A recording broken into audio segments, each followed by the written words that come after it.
Well, hello and welcome back to Ollie Builds Cars. So I've got a new mic set up, a new camera set up, so hopefully I can bring a bit better quality with this. But today, I was busy during the week. It's Monday, so end of last week. I actually found a Gen 2 3S GTE from a ST185 Celica GT4 on Facebook Marketplace. The guy had $2,500 on it. I went and saw it. It had been sitting in the back of his ute tray, undercover, locked under a hardcover for 20 weeks. So we ended up agreeing on $1,100, and that's it there. So yeah, today I'm going to get it on the engine stand and show you what we got there. So how much I've got to do with that one.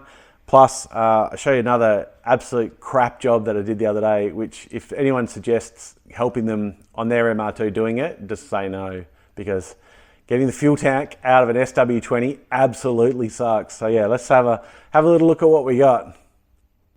Okie dokie. So that is 3S GTE. It did, when he bought the car, it had a blown head gasket. So he had the head done, which I can see the head's been cleaned and everything.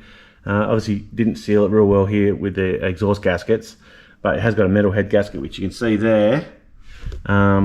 And he's obviously doing a bit of drilling, getting something out that was broken, so I've got that to sort out, find out what that is. But I've got everything I need in the pile over here for MR2 stuff. So I'll double check the manifolds the same. I had a quick look at the manifolds. It looks slightly different, but maybe not. I've got throttle bodies, I've got everything I'm going to need to put all the ancillaries on that, and get that onto a gearbox and get it in the car. It shouldn't be too long. He actually gave me a box of stuff over here, so this is all the stuff I got with it.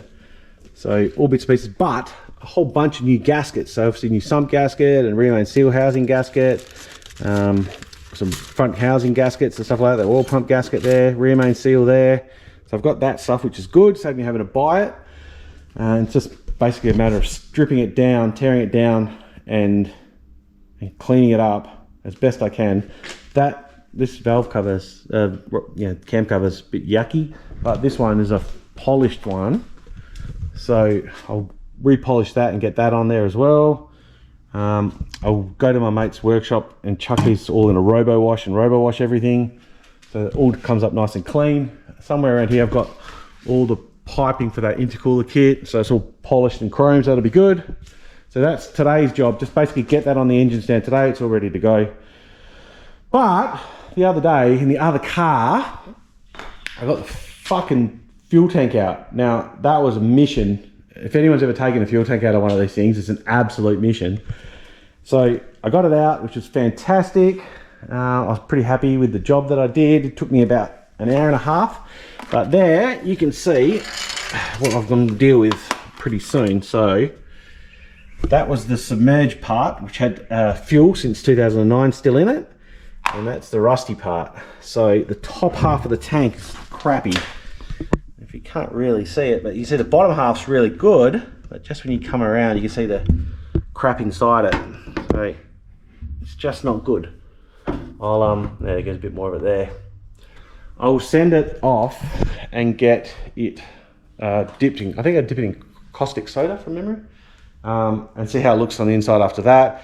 It's $450 to do the dip, and if it needs to be coated, it's another couple $100. So not the end of the world to do that, and then at least I know I've got a good fuel tank. But fuel tank sender is got a bit of shit on it as well there.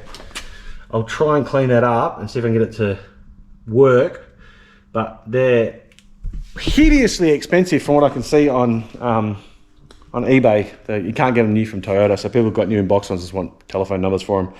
But I've got all the other bits that I need as well. So fuel filler spout, there's a slave cylinder for the clutch there, there's the brackets, everything for the fuel filter. Now that is an original Toyota fuel filter, so hazard to say that's never been changed. But I've got everything I need to get this back from being an LPG MR2 to a petrol MR2. So first things first is get that on the engine stand.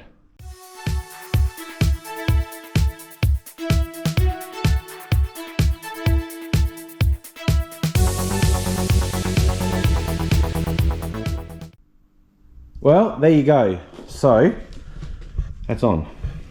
just need to now start stripping everything off it. Obviously this side needs to be stripped off. Let's check everything over. I know that there's some dowels here for the MR2 blocks, which aren't on the GT4 blocks, so, but it is still a Gen 2 engine, so hopefully he never sold me a dud. I mean, I've got to take a risk at 1,100 bucks, right? So it is what it is. I'll pull the sump off when I reseal it and have a little look inside. I mean, I don't know what it's going to tell me, but he did swear to me that it wasn't bad. He said it was running, so I took the shot. At least I've got a engine to rebuild if I need to rebuild another engine. So I've got an engine there to rebuild, an engine here to rebuild. So yeah, that'll probably work. I guess that'll work okay. So I quickly just whipped the front cover off to have a look. So it's got a genuine belt. I don't know why you pull the head off, recon the head, new head gasket and leave the old belt on, but that's the old belt, definitely. That's not a new belt. I do have a belt for it, so it's okay. Water pump looks relatively new, you can sort of see there. And the sump's definitely been replaced because it's still got a part label on it there. But I do need to check whether the sumps are the same between the GT4s and the MR2s, because this has a oil return, which I know they need an oil return. That one, which I got with the car, doesn't have an oil return. So I'm not sure if that's completely the wrong sump, but it is a sump nevertheless, and it has to return to the sump. So, and there's the dowels I was talking about, so I'm going to have to get a couple of these dowels for the mounting with the engine mount. So yeah, and yeah, oh hang on, cam cover's different. See, MR2 has a little curly bit there, whereas the GT4, it comes straight out. So that's the first little difference I did notice. So I'll just take it all off and get all the MR2 stuff I've got and put it on. So it should all just hopefully bolt up without too much hassle. But I'll clean it and degrease it and reseal it and cross my bloody fingers. Well, thank you for watching the video, guys. Much appreciated. Subscribers are going up slowly with each video. Even 1 or 2 subscribers is pretty good. I enjoy seeing this count go up. But yeah, it's a little bit of work ahead of me, but not the end of the world. I think the biggest thing I'm gonna have to deal with is that fuel tank. Yeah, I can do the best I can with it. I'll try and clean off as much of that corrosion on the pickup for the oil pump, for the fuel pump, and the fuel sender. I'll clean off as much as I can of that. I've got some acid here. I'll chuck on it and see what happens. And I can probably just plug it in behind. I think the connection for the fuel pump and for the pickup is just under the stereo, so I can just plug it in and have a look at the dash and see if the gauge moves. If I just up and down with the arm and see if that works. But yeah, so I guess next step is next video I'll be just pulling this apart. I'll take the fuel tank down this week to the to get it bathed, and then yeah, get that back and show you guys what it looks like when it gets back from recon. But yeah, we'll pull this apart this week and start getting all those other bits off and put back together. So hope you enjoyed the videos, guys. I know it's not too much of an update, but there is somewhat of an update. So we'll see you very soon. Bye.